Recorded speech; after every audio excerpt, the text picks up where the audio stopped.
I can only say, with Mrs. March, what can you expect when I have 4 gay girls in the house and a dashing young neighbour over the way? The 3 years that have passed have brought but few changes to the quiet family.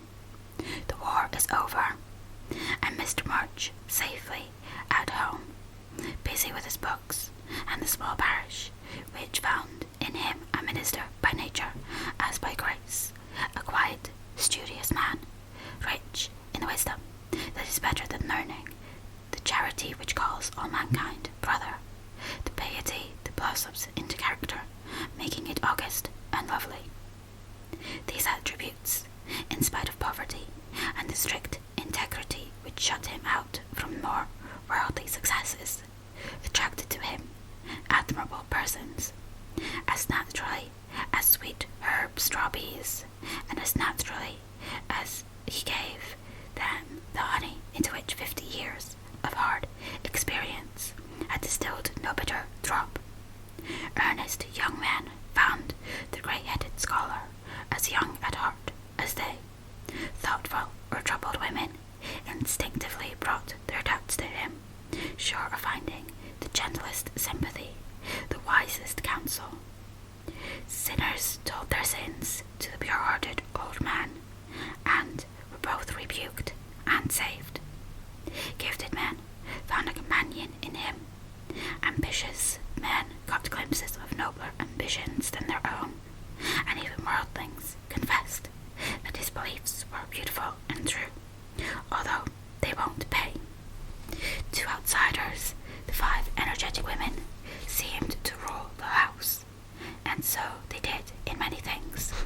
But the quiet scholar, sitting among his books, was still the head of the family, the household conscience, anchor and comforter. For to him, the busy, anxious women always turned in troublous times, finding him, in their truest sense of those sacred words, husband and father. The girls gave their hearts into their mother's keeping, their souls into their father's, and to both parents who lived and laboured so faithfully for them, they gave a love that grew with their growth and bound them tenderly together by the sweetest tie which blesses life and outlives death. Mrs. March is as brisk and cheery, though rather grayer than when we saw her last, and just now so absorbed in Meg's affairs that the hospitals and homes, still full of wounded boys and soldiers' widows, decidedly miss the motherly missionaries' visits. John Brooke did his duty manfully for a year, got wounded, was sent home, and not allowed to return. He had received no stars or bars, but he deserved them, for he cheerfully risked all he had, and life and love are very precious when both are in full bloom. Perfectly resigned to his discharge, he devoted himself to getting well, preparing for business, and earning a home for Meg. With good sense and sturdy independence that characterized him, he refused Mr. Lawrence's more generous offers, and accepted the place of bookkeeper, feeling better satisfied to begin with an honestly earned salary than by running any risks with borrowed money. Meg had spent the time in working as well as waiting, growing womanly in character, wise in housewifely arts, and prettier than ever, for love is a great beautifier.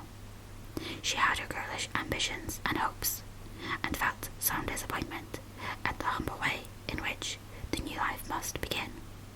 Ned Moffat had just married Sally Gardiner, and Meg couldn't help contrasting their fine house and carriage, many gifts and splendid outfit, with her own, and secretly wishing she could have the same.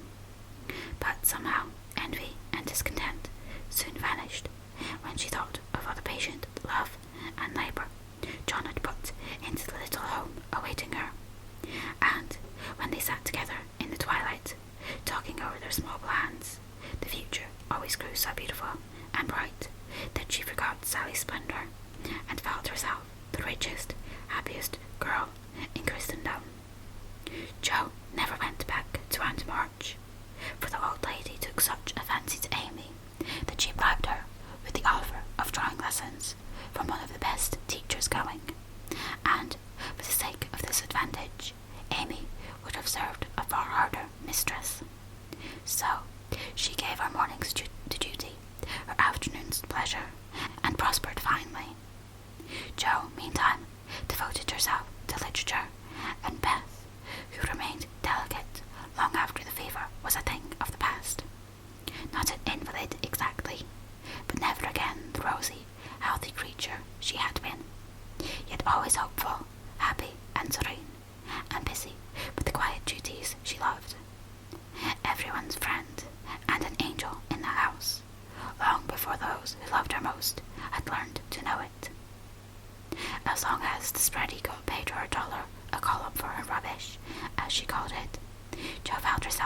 manuscripts, which was one day to place the name of March upon the roll of fame. Laurie, having dutifully gone to college to please his grandfather, was now getting through it in the easiest possible manner to please himself. A universal favourite, thanks to money, manners, much talent, and the kindest heart that ever got its owner into scrapes by trying to get other people out of them. He stood in great danger of being spoiled, and probably would have been, like many other promising boy, if he had not possessed a talisman against evil in the memory of the kind old man who was bound up in his success, the motherly friend who watched over him as if he were her son, and last but not least by any means, the knowledge that four innocent girls loved, admired, and believed in him with all their hearts. Being only a glorious human boy, of course, he frolicked and flirted, grew dandified, aquatic, sentimental, or gymnastic, as college fashions ordained, hazed and was hazed, talked slang, and, more than once, came perilously near suspension and expulsion. But, as high spirits and the love of fun were the cause of these pranks, he always managed to save himself by frank confession, honourable atonement, or the irresistible power of persuasion, which he possessed in perfection. In fact, he rather prided himself on his narrow escapes, and liked to thrill the girls with graphic accounts of his triumphs over wroth tutors, dignified professors, and vanquished enemies. The men of my class were heroes in the eyes of the girls, who never wearied of the exploits of our fellows, and were frequently allowed to bask in the smiles of these great creatures, when Laurie brought them home with him. Amy especially enjoyed this high honour, and became quite a belle among them, for her ladyship early felt and learned to use the gift of fascination with which she was endowed. Meg was too much absorbed in her private and particular John to care for any other lords of creation, and Beth, too shy to do more than peep at them and wonder how Amy dared to order them about so. But Jo felt quite in her own element, and found it very difficult to refrain from imitating the gentlemanly attitudes, phrases, and feats, which seemed more natural to her than the decorums prescribed for young ladies. They all liked Jo immensely, but never fell in love with her, though very few escaped without paying the tribute of a sentimental sigh or two at Amy's shrine. And speaking of sentiment, brings us very naturally to the Dovecote. That was the name of the little brown house Mr. Brooke had prepared for Meg's first home. Laurie had christened it, saying it was highly appropriate to the gentle lovers, who went on together like a pair of turtle doves, with first a bill and then a coo. It was a tiny house, with a little garden behind, and a lawn about as big as a pocket handkerchief in the front. Here Meg meant to have a fountain, shrubbery, and a profusion of lovely flowers, though just at present the fountain was represented by a weather-beaten urn, very like a dilapidated slop-top bowl. The shrubbery consisted of several young larches, undecided whether to live or die, and the profusion of flowers was merely hinted at by regiments of sticks to show where seeds were planted. But inside it was altogether charming, and the happy bride saw no fault from garret to cellar. To be sure, the hall was so narrow, it was fortunate that they had no piano, for one never could have been got in a hole. The dining room was so small that 6 people were a tight fit, and the kitchen stairs seemed built for the express purpose of precipitating both servants and china pell-mell into the coal bin. But once one had got up used to these slight blemishes, nothing could be more complete, for good sense and good taste had presided over the furnishing, and the result was highly satisfactory. There were no marble-topped tables, long mirrors, or lace curtains in the little parlour, but simple furniture, plenty of books, a fine picture or two, a stand of flowers in the bay window, and scattered all about the pretty gifts which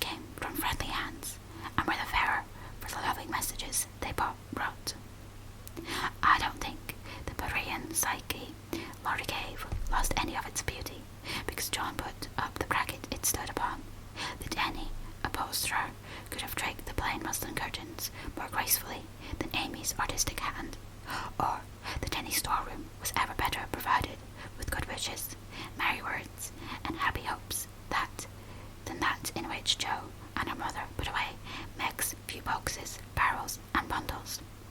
And I am morally certain that the splendid new kitchen never could have looked so cosy and neat if Hannah had not arranged every pot and pan a dozen times over, and laid the fire all ready for lighting the minute Miss Brooke came home.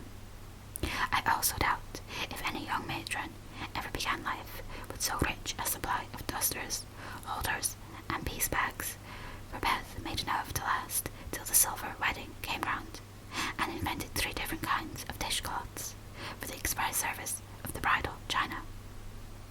People who hire all these things done for them never know what they lose, for the homeliest tasks get beautified if loving hands do them. And Meg found so many proofs of this that everything in her small nest, from the kitchen roller to the silver vase on the parlour table, was eloquent of home, love, and tender forethought. What happy times they had planning together, what solemn shopping excursions, what funny mistakes they made, and what shouts of laughter arose over Laurie's ridiculous bargains. In his love of jokes, this young gentleman, though nearly through college, was as much of a boy as ever. His last whim had been to bring with him on his weekly visits some new, useful, and ingenious article for the young housekeeper. Now a bag of remarkable clothespins, next a wonderful nutmeg grater, which fell to pieces at the first trial, a knife cleaner that spoiled all the knives, or a sweeper that picked the nap neatly off the carpet and left the dirt, labour-saving soap that took the skin off one's hand, infallible cements which stuck firmly to nothing but the fingers of the deluded buyer, and every kind of tinware, from a toy savings bank for odd pennies, and to a wonderful boiler, which would wash articles in its own steam, with every prospect of exploding in the process. In vain, Meg begged him to stop. John laughed at him, and Jo called him Mr. Toodles. He was possessed with a mania for patronizing Yankee ingenuity, and seeing his friends fitly furnished forth, so each week beheld some fresh absurdity. Everything was done at last, even to Meg's arranging different coloured soaps to match the different coloured rooms, and Beth's setting the table for the first meal. Are you satisfied? Does it seem like home, and do you feel as if you should be happy here? Asked Mrs. March, as she and her daughter went through the new kingdom arm in arm, for just then they seemed to cling together more tenderly than ever. Yes, Mother, perfectly satisfied, thanks to you all, and so happy that I can't talk about it, with a look that was far better than words. If she only had a servant or 2, it would be all right, said Amy, coming out of the parlour, where she had been trying to decide whether the bronze Mercury looked best on the whatnot or the mantelpiece. Mother and I have talked that over, and I have made up my mind to try her way first. There will be so little to do that, with Lottie to run my errands and help me here and there, I shall only have enough work to keep me from getting lazy or homesick, answered Meg tranquilly. Sally Moffat has 4, began Amy. If Meg had 4, the house wouldn't hold them, and Master and Mrs. would have to camp in the garden, broke in Jo, who, enveloped in a big pinafore, was giving the last polish to the door handles. Sally isn't a poor man's wife, and many maids are in keeping with her fine establishment. Meg and John begin humbly, but I have a feeling that there will be quite as much happiness in the little house as in the big one. It's a great mistake for young girls like Meg to leave themselves nothing to do but dress, give orders, and gossip. When I was first married, I used to long for my new clothes to wear out, or get torn, so that I might have the pleasure of mending them, for I got heartily sick of doing fancy work and tending my pocket handkerchief. Why didn't you go into the kitchen and make messes, as Sally says she does to amuse herself, though turn out well, and the servants laugh at her," said Meg. "I did, after a while, not to mess, but to learn of Hannah how things should be done, that my servants need not laugh at me. It was play then, but there came a time when I was truly grateful that I not only possessed the will, but the power to cook wholesome food for my little girls, and help myself when I could no longer afford to hire help. You begin at the other end, Meg, dear, but the lessons you learn now will be of use to you by and by, when John is a richer man, for the mistress of a house, however splendid, should know how work ought to be done, if she wishes to be well and honestly served."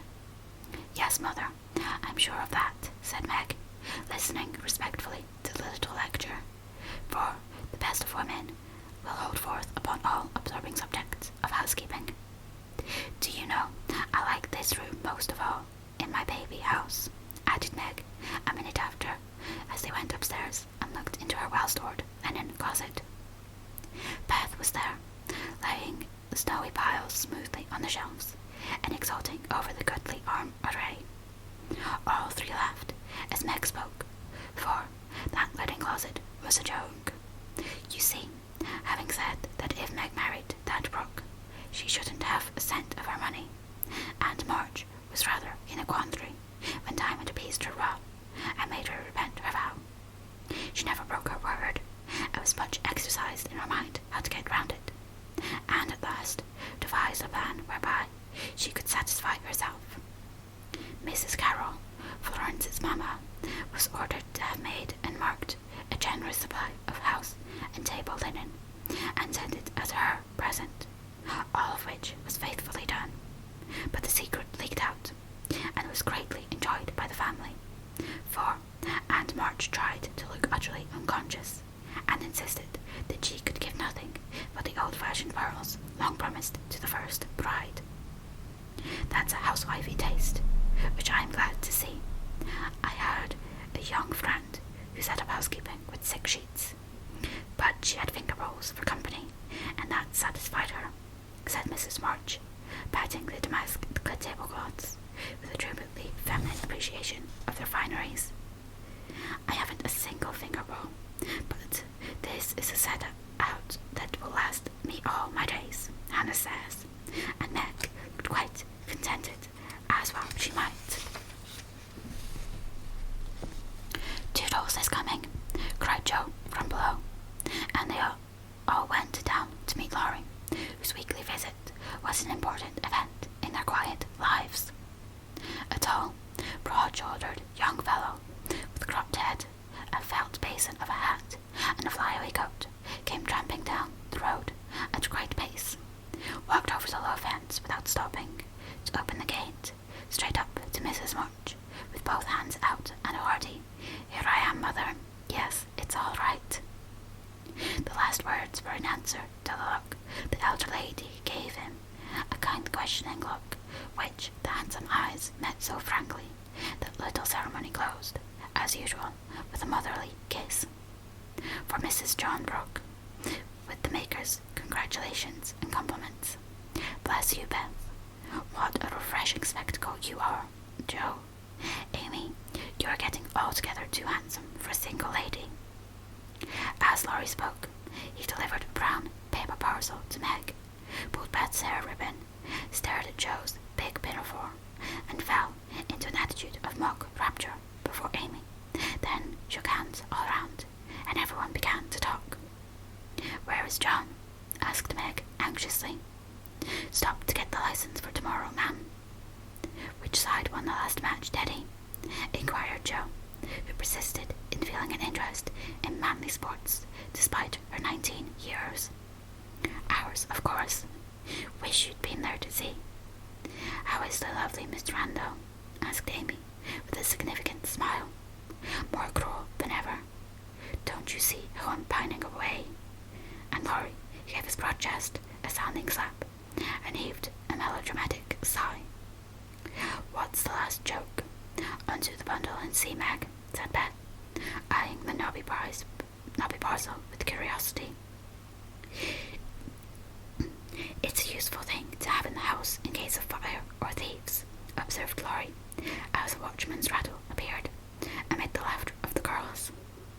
"Any time when John is away and you get frightened, Mrs. Meg, just swing that out of the front window, and it will rouse the neighborhood in a jiffy.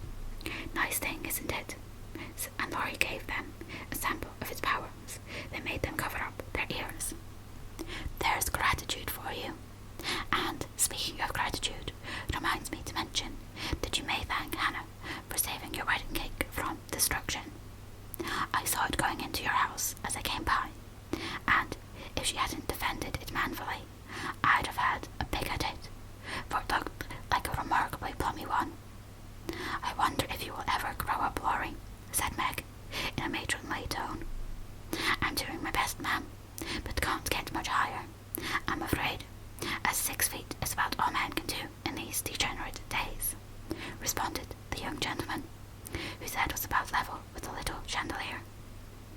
"I suppose it would be profanity to eat anything in this spick and span power, so as I'm tremendously hungry, I suppose an adjournment," he added presently. "Mother and I are going to wait for John. There are some last things to settle," said Meg, bustling away. "Beth and I are going over to Kitty Bryant's to get more flowers for tomorrow," added Amy, trying a picturesque hat over her picturesque curls, and enjoying the effect as much as anybody. "Come, Joe, don't desert a fellow. I'm in such a state of exhaustion, I can't get home without help. Don't take off your apron, whatever you do. It's peculiarly becoming," said Laurie, as Joe bestowed his especial aversion in her capacious pocket and offered her arm of support to support his feeble steps. "Now, Teddy, I want to talk seriously to you about tomorrow," began Joe, as they strolled away together. "You must promise to behave well, and not cup any pranks, and spoil our plans. Not a prank, and don't say funny things when we ought to be sober. I never do. You are the one for that. And I implore you not to look at me during the ceremony. I shall certainly laugh if you do. You won't see me. You'll be crying so hard that the thick fog around you will obscure the prospect. I never cry unless for some great affliction. Such as fellows going to college, hey?" cut in Laurie, with suggestive laugh. "Don't be a peacock. I only mount a trifle to keep the girls company." "Exactly. I say, Joe, how is Grandpa this week? Pretty amiable?" "Very. Why, have you got into a scrape and want to know how he'll take it?" asked Joe rather sharply. "Now, Joe, do you think I'd look your mother in the face and say all right if it wasn't?" And Laurie stopped short with an injured air. "No, I don't." "Then don't go and be suspicious. I only want some money." And Laurie walking on again, appeased by her hearty tone. "You spend a great deal, Teddy. Bless you, I don't spend it. It spends itself somehow, and it's gone before I know it. You are so generous and kind-hearted that you let people borrow, and you can't say no to anyone. We heard about Henshaw, and all you did for him. If you always spend money in that way, no one would blame you," said Joe warmly. "Oh, he made a mountain out of a molehill. You wouldn't have me let that fine fellow work himself to death just for want of a little help, when he is worth a dozen of us lazy chaps, would you?" "Of course not. But I don't see the use of your having 17 waistcoats, endless neckties, and a new hat every time you come home.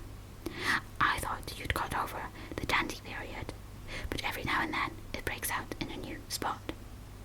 Just now it's the fashion to be hideous, to make your head look like a scrubbing brush, wear a straight jacket, orange gloves, and clumping square-toed boots. If it was cheap ugliness, I'd say nothing, but it costs as much as the other, and I don't get any satisfaction out of it." Laurie threw back his head and laughed so heartily at this attack that the hat fell off, and Joe walked on it, which insult only afforded him an opportunity for expatiating on the advantages of a rough and ready costume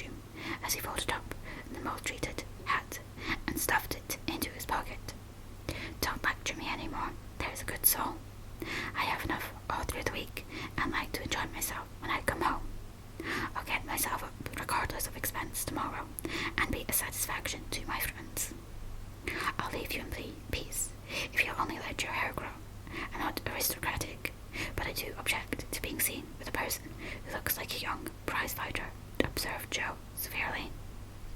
This unassuming style promotes study. That's why we adopt it, returned Laurie, who certainly could not be accused of vanity, having voluntarily sacrificed a handsome curly top to the demand of 1/4-inch long stubble. By the way, Joe, I think the little Parker is really getting desperate about Amy. He talks of her constantly, writes poetry, and moans about in the most suspicious manner. He'd better nip his little passion in the bud, hadn't he? Added Laurie, in a confidential, elder brotherly tone, after a minute's silence. Of course he had.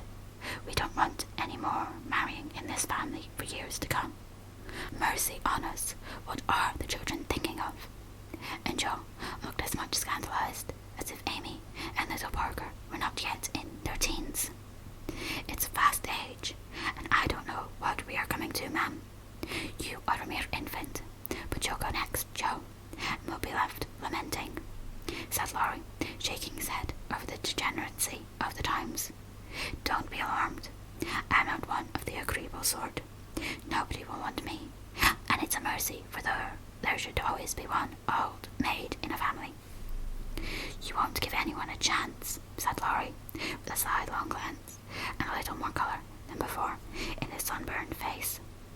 You won't show the soft side of your character, and if a fellow gets a peep at it by accident, you can't help showing that he likes it.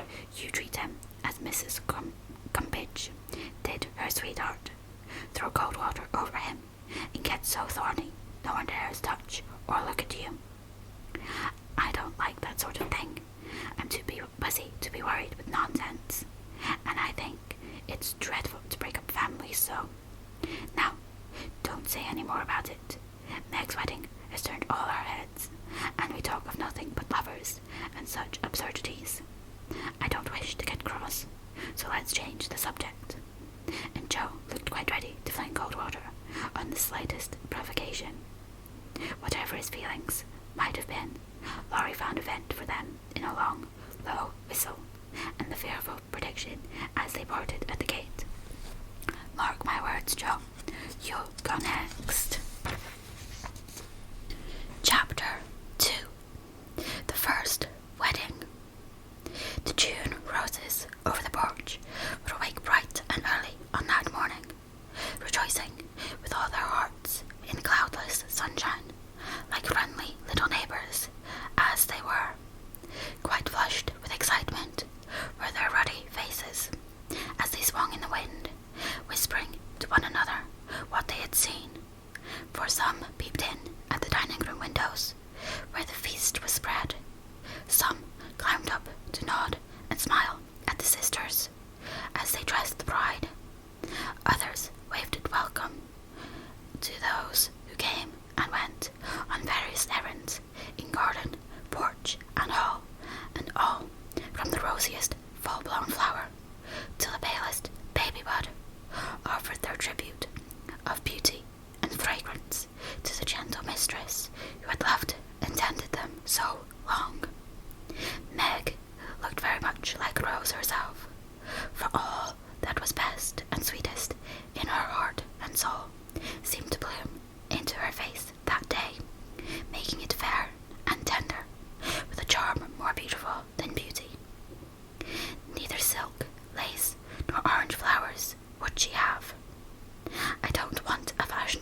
small head atop of the tall figure. There is a fresh colour in her brown cheeks, a soft shine in her eyes, and only gentle words fall from her sharp tongue today. Beth has grown slender, pale, and more quiet than ever. The beautiful, kind eyes are larger, and in them lies an expression that saddens one, although it is not sad itself. It is the shadow of pain which touches the young face with such pathetic patience. But Beth seldom complains, and always speaks hopefully of being better soon. Amy is with truth considered the flower of the family, for at 16 she has the air and bearing of a full-grown woman, not beautiful, but possessed of that indescribable charm called grace. One saw it in the lines of her figure, the make and motion of her hands, the flow of her dress, the droop of her hair, unconscious yet harmonious, and as attractive to many as beautiful itself. Amy's nose still afflicted her, for it never would grow Grecian. So did her mouth, being too wide and having a decided underlip. These offending features gave character to her whole face, but she never could see it, and consoled herself with her wonderfully fair complexion, keen blue eyes, and curls more golden and abundant than ever. All three wore suits of thin silver grey, their best gowns for the summer, with blush roses in hair and bosom, and all three looked just what they were, fresh-faced, happy-hearted girls, pausing a moment in their busy lives to read with wistful eyes the sweetest chapter in the romance of womanhood. There were to be no ceremonious performances. Everything was to be as natural and homelike as possible. So, when Aunt March arrived, she was scandalized to see the bride come running to welcome and lead her in, to find the bridegroom fastening up a garland that had fallen down, and to catch a glimpse of the paternal minister marching upstairs with a grave countenance and a wine bottle under each arm. "Upon my word, here's a state of things," cried the old lady, taking the seat of honour prepared for her, and settling the folds of her lavender moire with a great rustle. "You oughtn't to be seen till the last minute, child. I'm not a show auntie, and no one is coming to stare at me, to criticise my dress, or count the cost of my luncheon. I'm too happy to care what anyone says or thinks, and I'm going to have my little wedding just as I like it. John dear, here's your hammer, and away went Meg to help that man in his highly improper employment." Mr. Brooke didn't even say thank you, but as he stooped for the unromantic tool, he kissed his little bride behind the folding door, with a look that made Aunt March whisk out her pocket handkerchief, with a sudden dew in her sharp old eyes. A crash, a cry, and a laugh from Laurie, accompanied by the interchorus exclamation, "Jupiter Ammon!" Joe's upset the cake again caused a momentary flurry, which was hardly over when a flock of cousins arrived, and the party came in, as Beth used to say when a child. "Don't let that young giant come near me. He worries me worse than mosquitoes," whispered the old lady to Amy, as the rooms filled, and Laurie's black head towered above the rest. "He has promised to be good today, and he can be perfectly elegant if he likes," returned Amy, gliding away to warn Hercules to beware of the dragon, which warning caused him to haunt the old lady with a devotion that nearly distracted her. There was no bridal procession, but a sudden silence fell upon the room as Mr. March and the young couple took their places under the green arch. Mother and sisters gathered close, as if loath to give Meg up. The fatherly voice broke more than once, which only seemed to make the service more beautiful and solemn.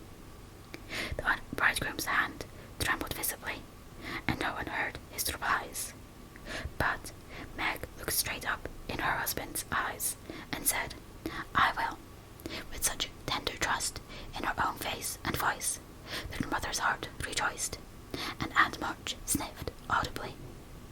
Jo did not cry, though she was very near it once, and was only saved from a demonstration by the consciousness that Laurie was staring fixedly at her, with a comical mixture of merriment and emotion in his wicked black eyes. Beth kept her face hidden on her mother's shoulder, but Amy stood like a graceful statue, with a most becoming ray of sunshine touching her white forehead and the flower in her hair. It wasn't at all the thing, I'm afraid, but the minute she was fairly married, Meg cried, the first kiss from Marmee, and turning, gave it with her heart on her lips. During the next 15 minutes, she looked more like a rose than ever, for everyone availed themselves of their privileges to the fullest extent, from Mr. Lawrence to old Hannah, who, adorned with a headdress fearfully and wonderfully made, fell upon her in the hall, crying with a sob and a chuckle, "Bless you, dearie, 100 times.